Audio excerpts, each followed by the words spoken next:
My name is Greg, and I'm an amateur musician. I also wrote a piece for orchestra. How did that happen?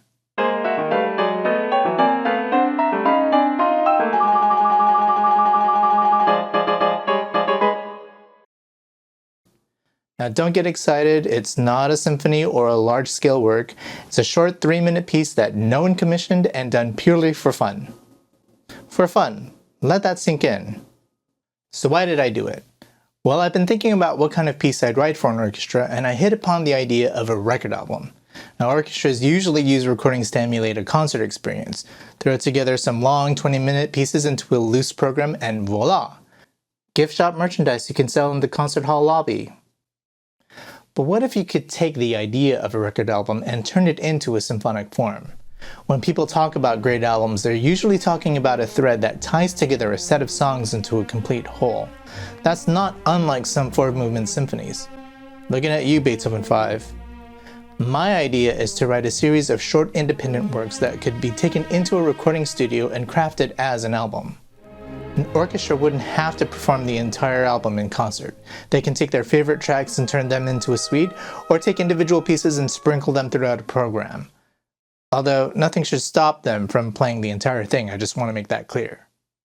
The piece I wrote is the first for this record album.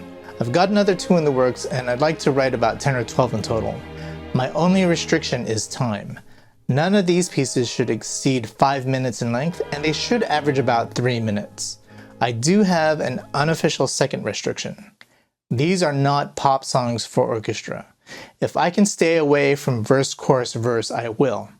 But I'm not ruling it out either. What finally got me started was the world shutting down in March 2020. Yeah.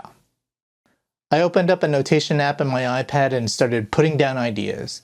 I began at measure 1 and I didn't stop until I had something that was 3 minutes long. And that's how Fanfare for Whatever came to be.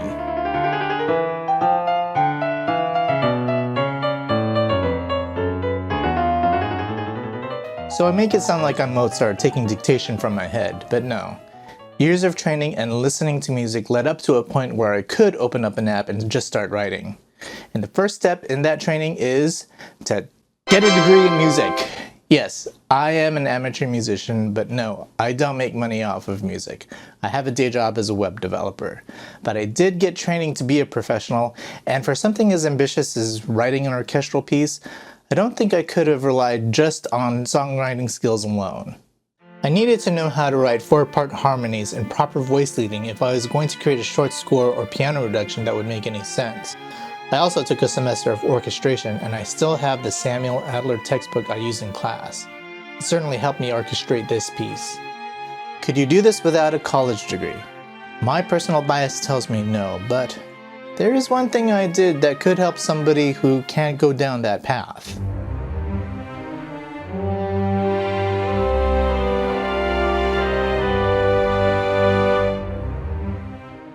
If you have a digital audio workstation and an orchestral sample library, find the score of an orchestra piece and program it into your DAW.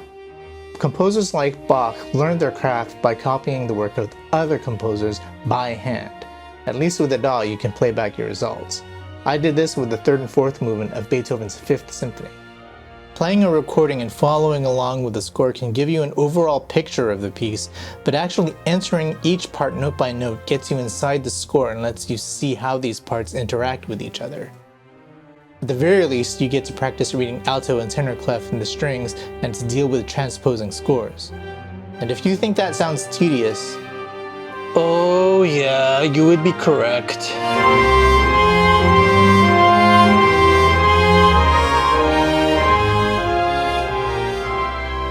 So I actually tried to write an orchestra piece in an undergraduate composition class, and no, I didn't finish. Not even close.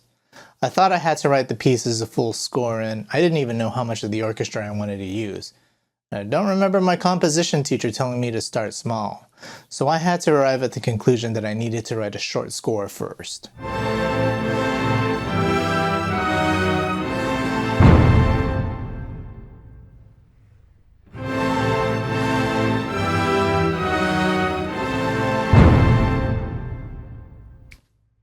When composers are tasked with finishing the work of deceased colleagues, they sometimes work from a short score or a piano reduction. Henryk Gorecki's son Mikolaj needed to do this with his father's Fourth Symphony. I'm going to read a passage from the preface here in the score. My father completed his Fourth Symphony in piano short score in 2006, including indication of his intended orchestration. That summer, he played the symphony for me on the piano and commented on many details. After his death, remembering his comments helped me make decisions as I worked on completing the orchestration. So decades after my first attempt at writing an orchestral piece, I gave it another shot, starting with the piano reduction first.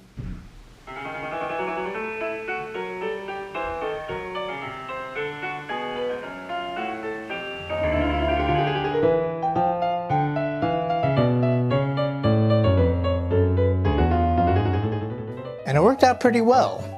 Restricting the length of the piece meant that I couldn't go overboard with the overall structure, so I chose a ternary form, ABA. I also didn't want to use a key. I wanted to use one of the modes of limited transposition, so I chose the octatonic scales. And yes, I use all three of them.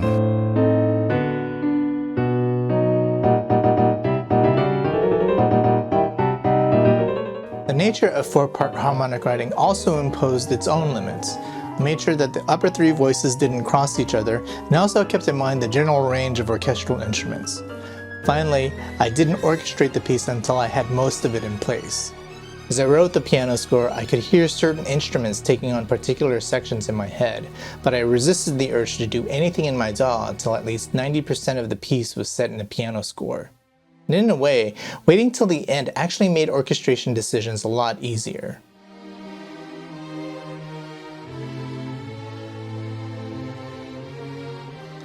So what does it sound like? I have an excerpt right here.